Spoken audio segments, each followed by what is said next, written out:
आज 941 जन अग्नियोद्धा को नियुक्ति देइछन्ति राज्य सरकार। नियुक्ति पत्र प्रदान करी मुख्यमंत्री कहिथिले मनीष जीवन बंचिबा ठारू अन्य किछि पुण्यकाम नाही, तेणु साधारण लोकंक जीवन रक्षा करी पुण्य अर्जन करंतु। ए सुजोग अन्य काहाकू मिली न थाए। अग्निशम विभाग अन्य जो पदवी गुड़िक खाली अछि ताकू तुरंत पूरण करबा पई अनुमति दिया जाइछि।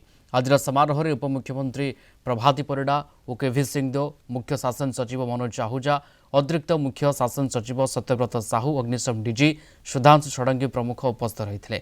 गोटे दिन में अग्निशम विभाग संपूर्ण पदवी संख्यार 22 भाग पदवी पूरण होइछि।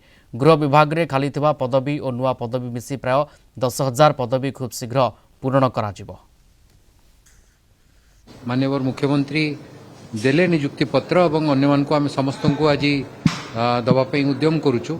जदिओ यहाँ गोटे बड़ आह्वान आमपाई एत लोक एका संगे नियुक्ति करवा, प्रशिक्षण दवा, ता सत्वे आम गोटे थर आम समस्या तुटाऊँ। ता छड़ा आम जो पदोन्नति जो मान दौचु 170 जन से जो पुणी आहरी 300 पदवी तैयारी हो। तेणु जब एत खाली स्थान निश्चित भाव विभाग कार्य दक्षता उपरे यार प्रभाव पड़ूला और यहाँ आमको बहुत साहाय्य करिवो।